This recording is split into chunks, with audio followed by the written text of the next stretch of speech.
Hello, Denise. Hi, it looks like I'm the only one today.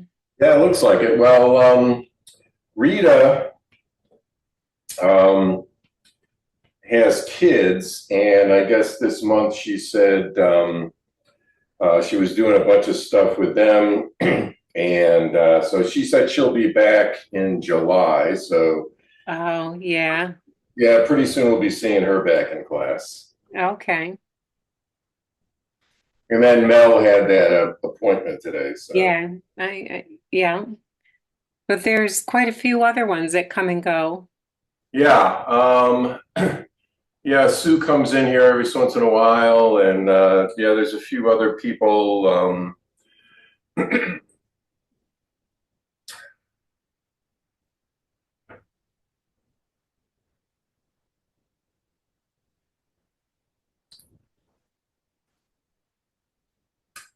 So eyes and then nose,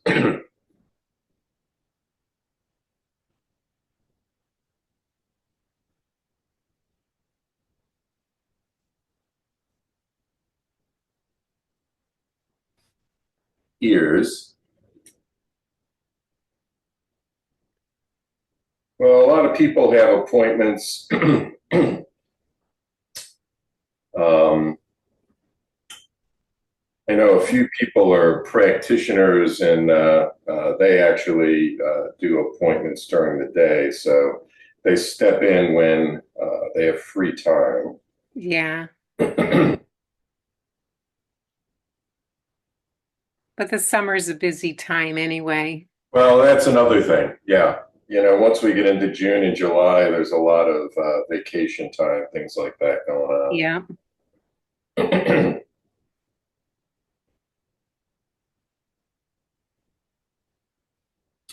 So, top of kidney meridian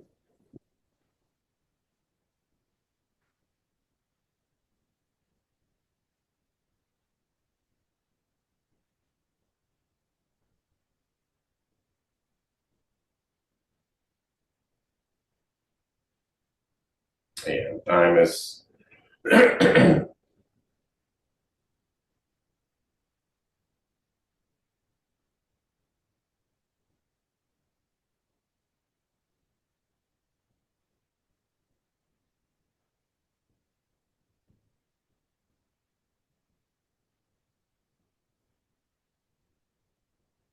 And then kidneys themselves.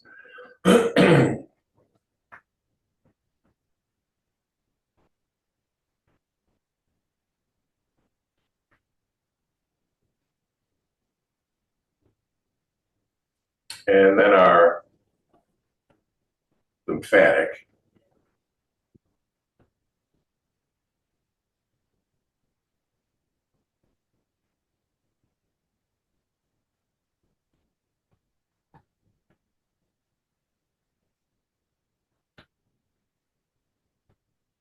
Since I'm the only one today, um, do you think we could work on I've been having trouble like with my it started with my hip, but that's doing a little bit better now, my low back, but it's still down my leg and my foot. Okay, so when you say down leg and foot, which leg, which foot, and what are you describing? Okay. It goes down my left leg Uh huh. and like I get the pain. It's like on the inside of my knee, my shins, my ankles, and on the outside of my left foot is like a nerve that because I go to PT and she said it's a nerve, but then she said, you have sort of have a little bit of plantar fasciitis. Okay. All right. So we can do some stuff for that. Um, I've had it for like 8 months. It just isn't going away all the way. okay. So what you want to get is now you can use a golf ball or a tennis ball, but these are pretty good. Okay. If you go to a sporting store like Dick's, This is called a lacrosse practice ball. And so they're kind of dense, they're small, and they're spongy, but they're kind of hard. And so we'll use this, but let's finish our our other routines here. Okay.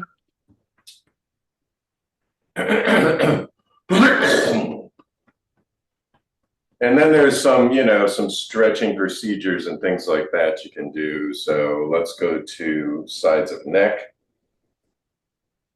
Just going to blow my nose here while we're doing that.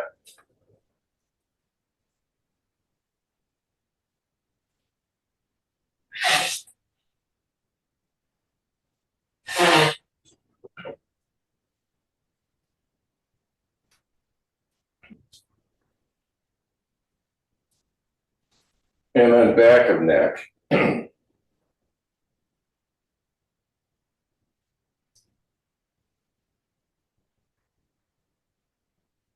So all the nerves and the connective tissue are kind of woven together. And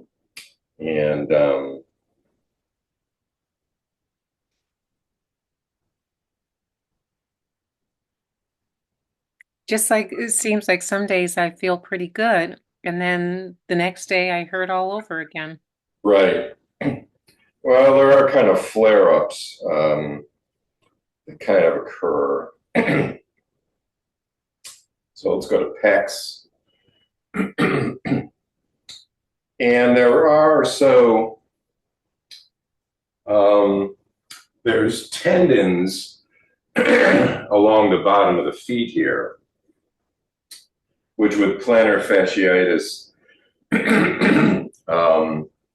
those have a tendency to be kind of stiff and tight. Yeah, when I So, try to massage it, like I can feel how tight. exactly. Yeah. So that's what this little ball is going to be about when we get to Okay. it. And then we can do the padding under the arm.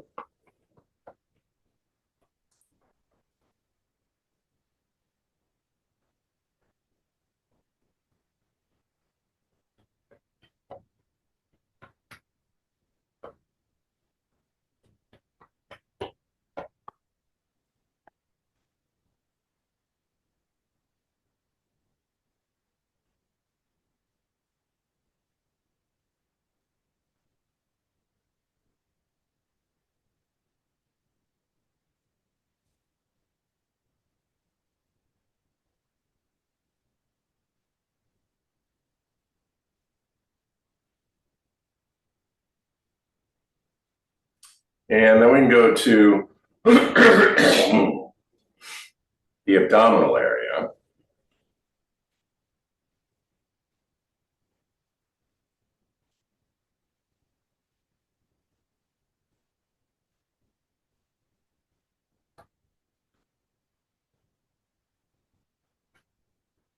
So we'll just go through our regular warm-up routine and then we'll start working on those areas. Okay, great.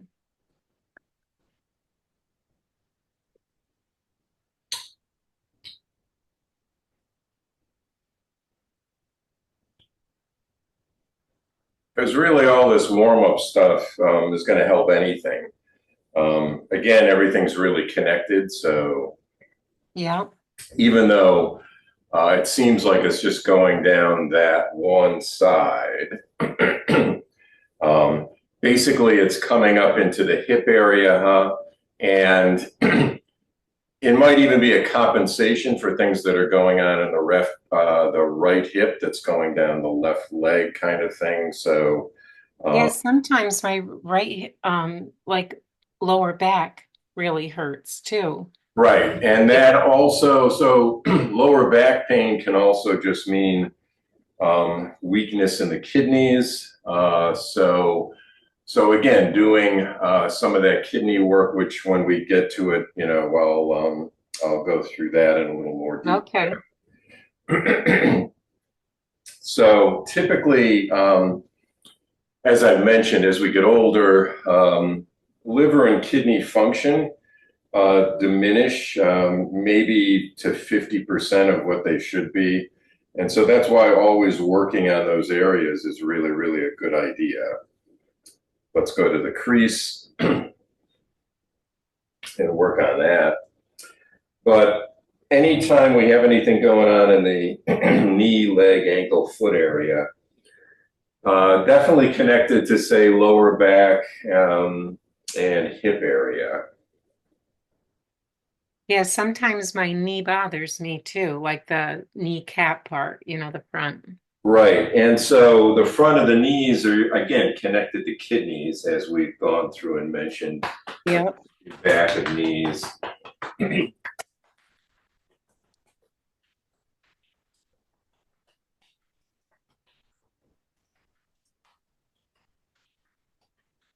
And then yin yang padding.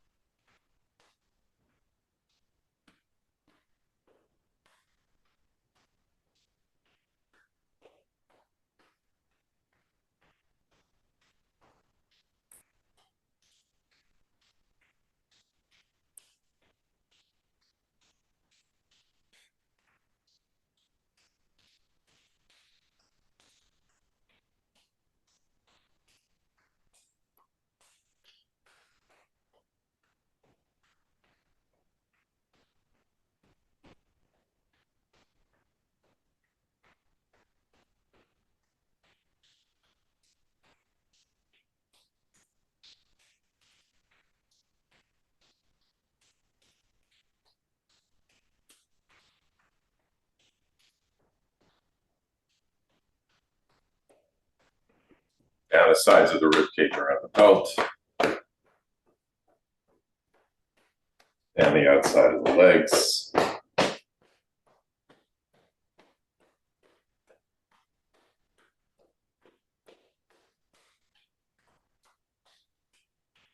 The front.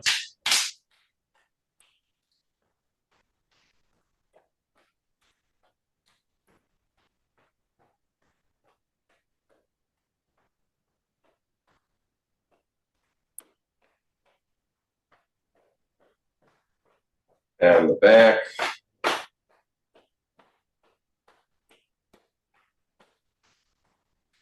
And up the inside.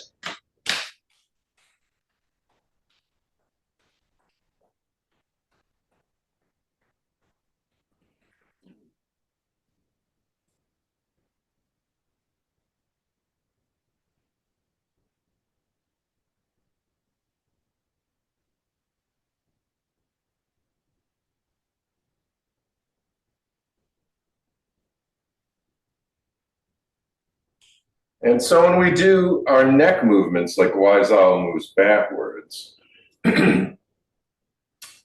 what we will notice is that as our head is turning, really our spine all the way down to this space here, which again is where the kidneys, so the kidneys are here, Ming Men is here. So we feel the movement in Ming Men. So even something like moving your neck with Wise-Owl looks backwards Uh-huh. is going to be beneficial for that lower back area. So any of these neck movements, again, if you really feel into it, you feel it coming from that lower back area, especially when you're at the max here. So that's why doing a lot of these stretching movements,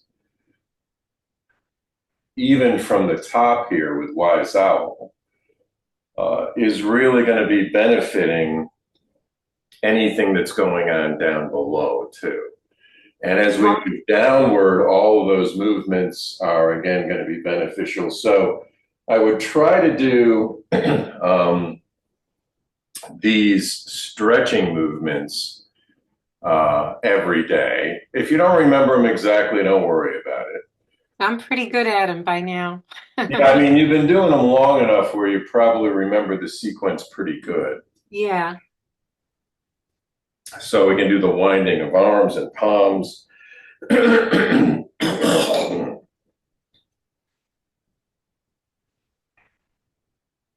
And then the full body movement of it travels down again into this lower space here.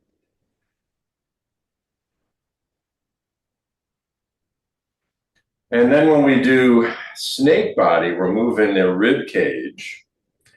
And so we're still working on that lower area. We're working on the spine and the rib cage.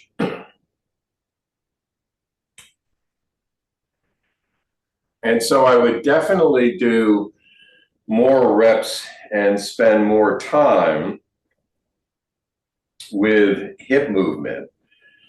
Because again, this is really helping the kidneys and the lower back to do the big round hip movement. So I would do 6 or 9 reps of this every day. Okay. And you could do it more than once. And really do it nice and slowly. Really get the lower back, because the lower back should feel a bit tender as you do this big like this. And then you want to do both directions.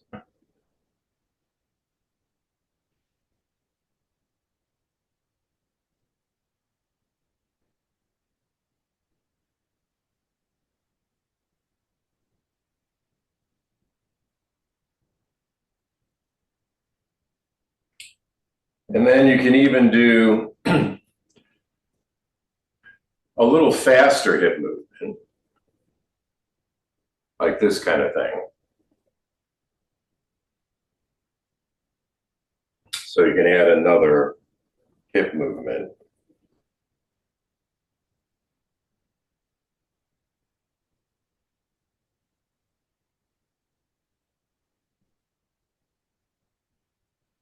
And there even could be, say, like we do in the jade body gong, keeping your spine straight. You could inhale, turn a little bit to the left, keep the spine straight, but do this bend from this back part area here where the kidneys are. Exhale and feel the stretch of your spine expanding. Come back to neutral here.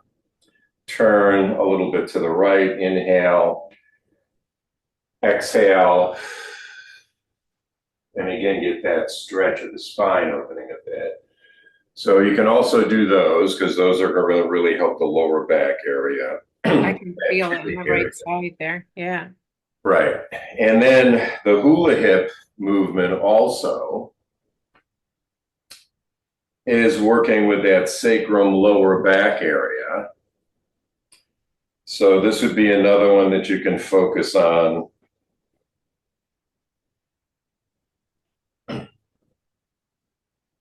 And then if we go to the knees, again, the rotation of the knees is going to be useful, because that's stretching all the material from the hips to the feet.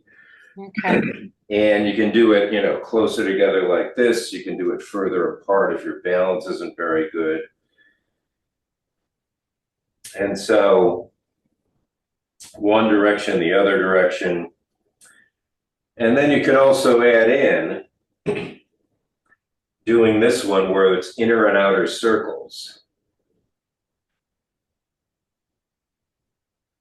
So inner circle, outer circle. Oh, okay. And again, more reps of that. Now I feel that a lot of my ankles too when I do this one. Yeah, and in my quads. Yes. And then the flexing of knees. So this, you feel the material in the front especially is stretching and elongating.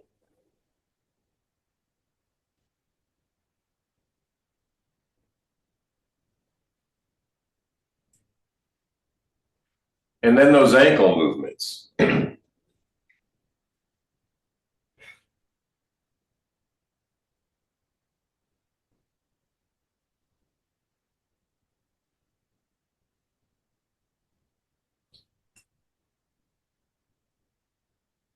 And there aren't a lot of ankle movements to do, but there is kind of a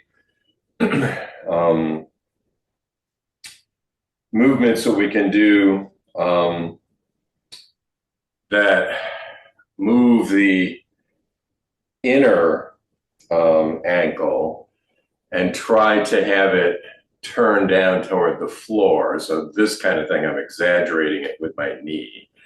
But basically, you're just kind of going in, and then the outward movement like this, where your arch is like that, and Hmm. you're moving the outer ankle and just trying to push that into the floor. So other good ankle movements um, could be, these kind of things, Yeah, I do that all the time. right? And you're just doing a bunch of these, periodically during the day. Yeah. And you're really trying to get, good range of motion in both directions. So you're kind of doing it really slowly. And it should be kind of tender in that ankle area. It is. Um, because again, it really needs that stretch. And the top of my foot too. Yeah. It's the whole. So, and any kind of, so, um, massaging is going to be really, really kind of a good idea for you to do. Even, uh, there's, so even the hamstring area up here, and there is actually but probably the PT should help you with this idea. So some people will use, say, a lacrosse ball itself, which is really hard and dense, and a little bit bigger than this practice ball here. And let just see if I can. Not sure I have one close, but some people will use a pretty hard ball like this. And they'll be on, say, maybe a flatter surface. And what you'll do is you'll kind of sit. So here's the ball. I'm doing it on a soft surface here, so you don't want to really do it there. You kind of sit, so the back of my thigh is on that hard ball, and I'm kind of wiggling it around, and then I kind of move it to another position and wiggle around where it's tight. So that ball will help to loosen up some of the material in the back of the legs there. You can massage so especially where you feel the pain going down, you can go in because there's tendons and things in here that you can just sort of move down and massage like we do with that tendon in the arm. And and then working on the feet. So ankles, you can do, so I have my fingers on the inside, on the outside ankles here, and then I have my thumbs working on kind of the inside ankles. And there's a lot of meridians that are running from the toes, the feet, up this area. But also this is good lymphatic massage work. And, there might be tightness definitely in the Achilles tendon and in these areas here, contributing to the plantar fasciitis that most people, really focus on a lot with the bottom of the foot here. So again, any kind of massage is good, but what's good about using this ball is, and again, you could use a golf ball. Tennis ball is a little softer and bigger. They can be difficult because they'll kind of fly around on a wooden floor like this. And a floor like this is, say, better than a rug because, but what I like about this is it doesn't really move around. So let me bring the ball over back here. So there we go. So you can see it.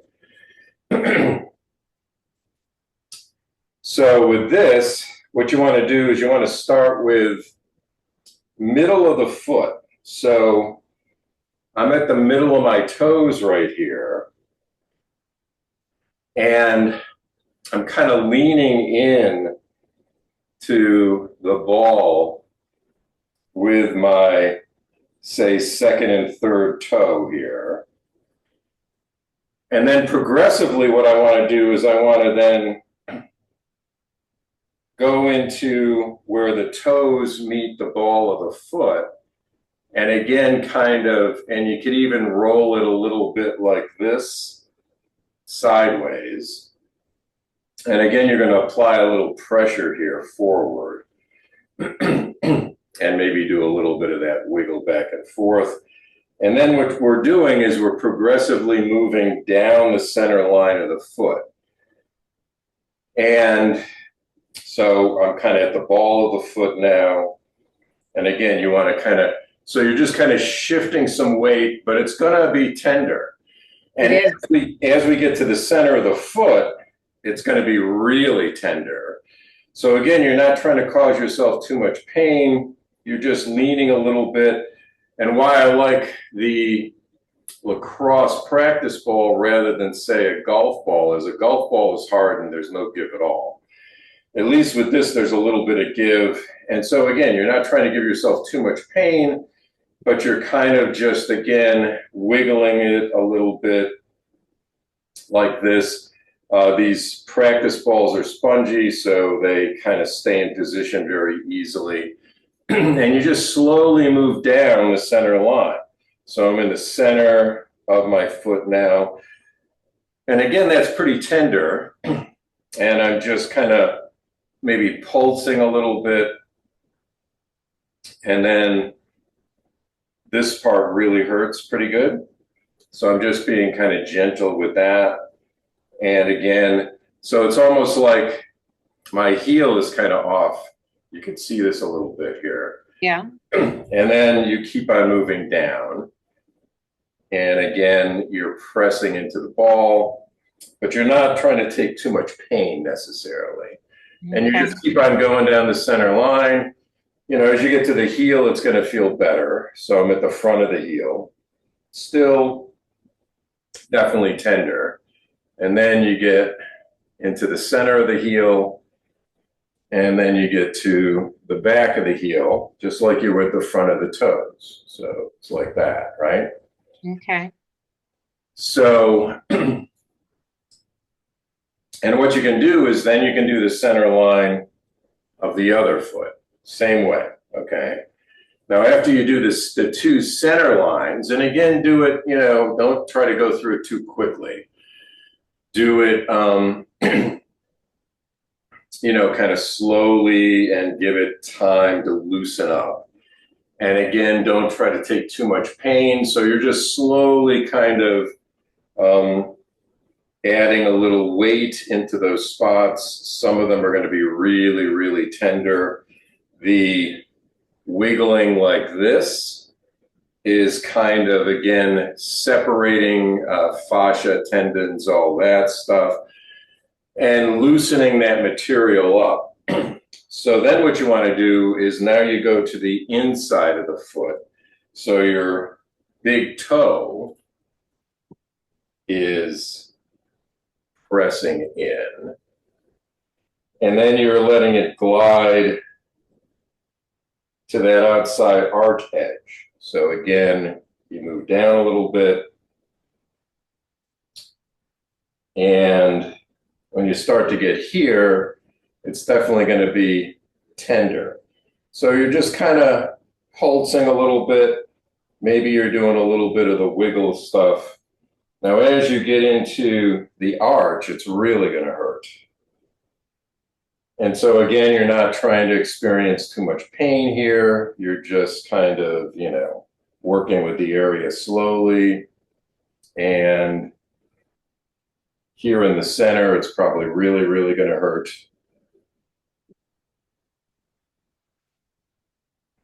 And I'm going through this pretty quickly, so you're going to go through it. You're going to spend more time. So you might kind of release a little bit and then just a little bit of pressure to press in, and it really hurts. Wiggle it around just a little bit. And then go to the next area. Your heel might be up, and you're kind of pressing your heel like this. Let me just get back here a little bit so you can see this a little better. So you might lift your heel and your toes could be down, but then that's really good compression on that ball, which is really going to be kind of tender. So you can glide forward again a little more, wiggle a little more. And this is something you should do then every day. Okay. And so you're at the front of the heel. And again, there might be a tendency for the ball to like slip out. But that's why I like these spongy guys. So if you go into someplace, say like Dick's, and you go into the area where they have a lot of these balls, well, I bought these like years and years ago. But what they were in was a package of, say, 6 of them, different colors, and lacrosse practice balls. So you can ask somebody if you can't find them. So again, you're kind of pressing into the line straight down, but then you can be doing a little wiggling back and forth. So I'm at the center of the heel. And usually when you're on the heel like this, nothing at all really. So then, and then you do the other foot, same thing. You're at the toe here. You're moving down slowly. Pressing forward. And typically, it's not going to be too bad until you start to get into the arch here. Once you get into the arch, it's really going to be pretty painful. And so, again, you might do, again, this little wiggling back and forth. Ball might slip out, so you just step on it and reposition it. And again, you're going to head all the way back to the heel. And then we're going to do the outside of the foot. So now we're at the little toe area, and it's the same thing. Pressing down in there, moving it to this area, and then slowly moving down. And this is going to be probably the least painful line that you're going to hit. So what this is doing is it's loosening up all of that material at the bottom of the foot, which definitely is way too tight. And it's kind of aggressive, which is why, I like this spongier ball for that. So again, you're slowly moving backwards. So this is going to take a little bit of time to do. And I would probably only do it once a day, because again, pretty aggressive. And then you're at the center of the heel, and then you're at the back of the heel. And then you're going to do the other foot. So again, it's little toes slowly moving. And that is going to be a really, really good workout for the bottom of the foot. So the other thing you can do too is the lifting off heel movement that we do, like this. Okay. Because that's stretching, again, hamstrings, calf, Achilles tendon, and all that material.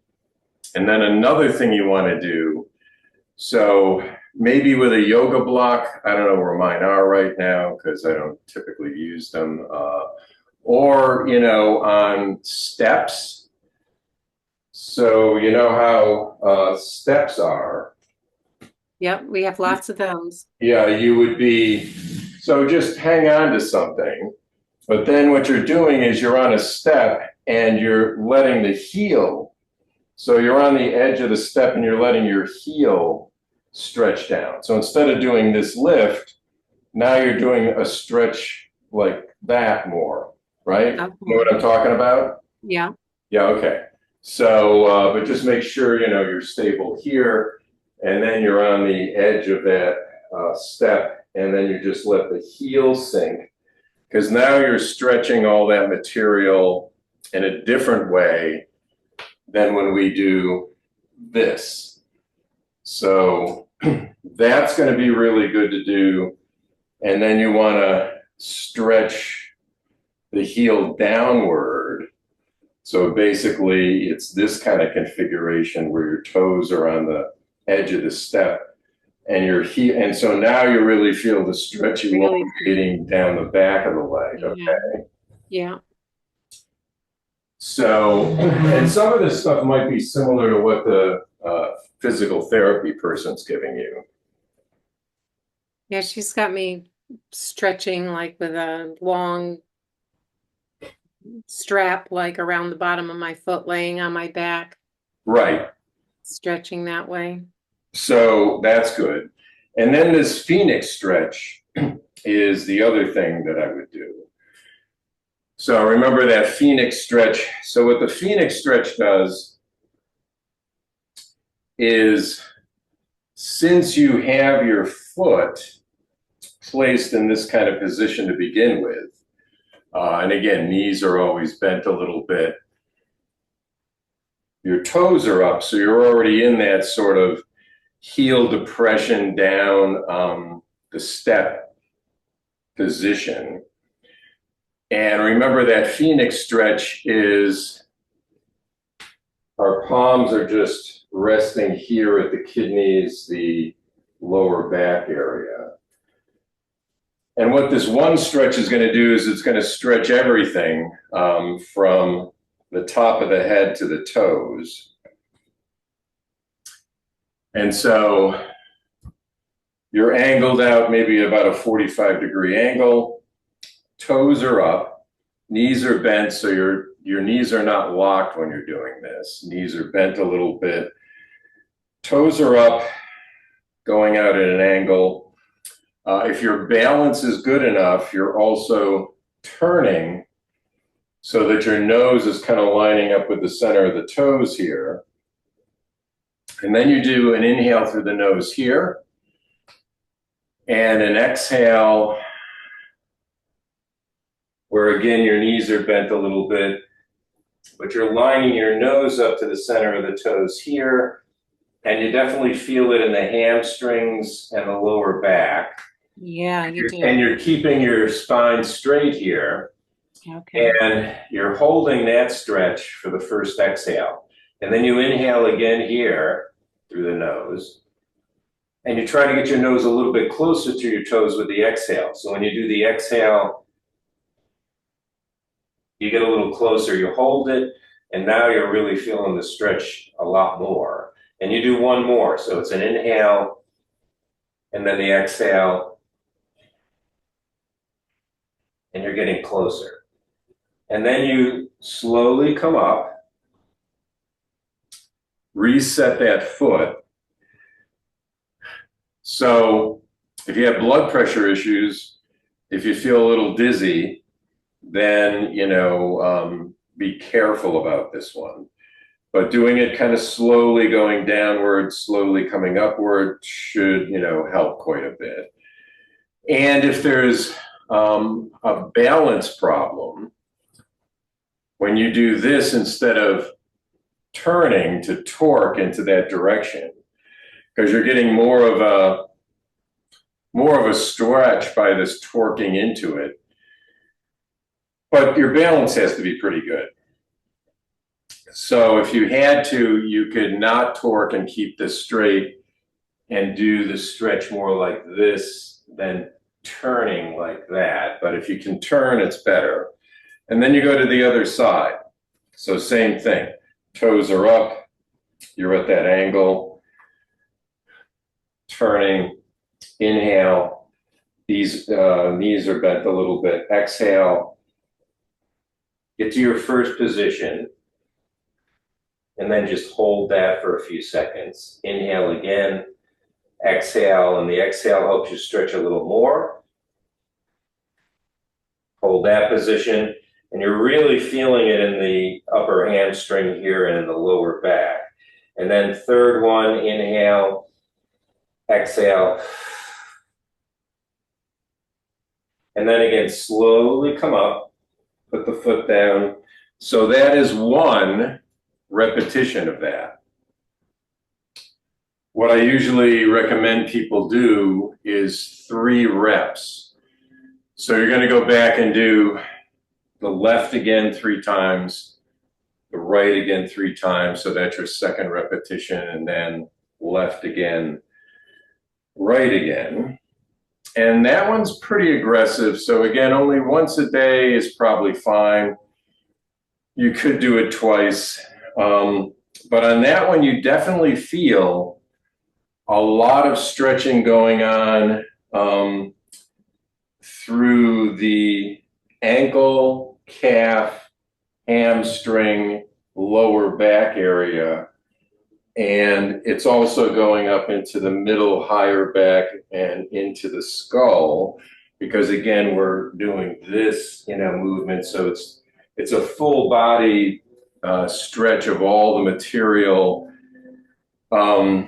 that's in the back of the body. So, it feels like a good stretch. I can feel it all the way. exactly. And so it's going to be really good for kidneys if the kidneys are contributing to some of this lower back pain. But also, the plantar fasciitis is a tension and a stiffness, like when we talked about doing swimming octopus and coming down this tendon here for carpal tunnel. So and then this gallbladder 21 area, loosen that up. And then we go down here, and then we stretch and do different movements with this. So same kind of thing.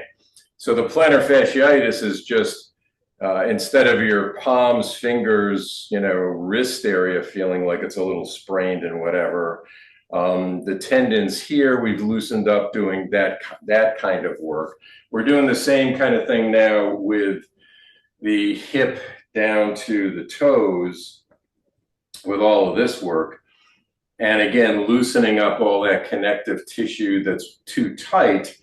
And that's typically is what's contributing for the most part to the plantar fasciitis, but especially doing the rolling ball bit, I think you're going to find to be very, very helpful to add that in. So that's the routine I would do. Okay. What I'll do is I'm recording this, so I'm going to send you a link.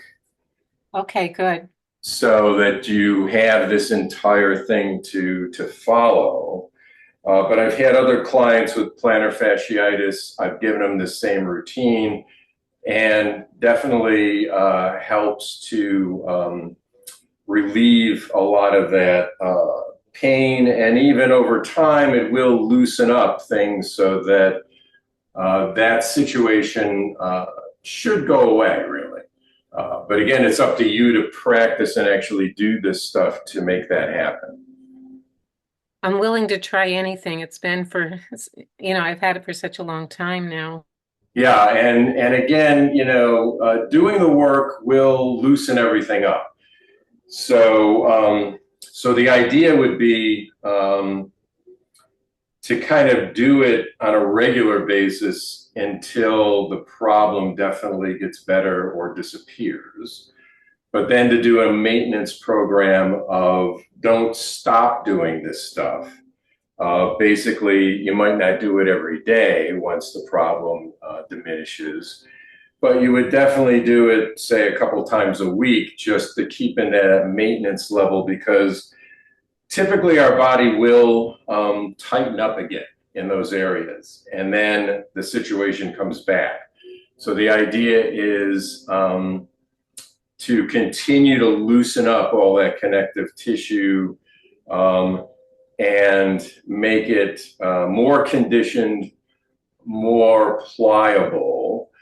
And again, especially doing this work, you want to make sure you're hydrating with, say, water with some added minerals in it.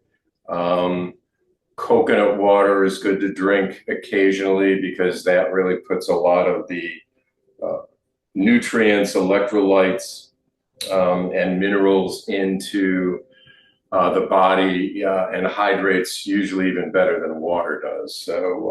Okay. So good. Yeah. If you have any problems like this when we have class, especially when you're the only one in it, definitely tell me and we'll just go through routines that are specifically for that kind of thing. Okay. So we're out of My time. computer keeps stopping. Yeah. Thank you. My computer keeps stopping. Okay. So thank you for coming to practice. And Denise, I'll send you a link to this one. All right. Thank you. And I'll see you next time. Okay.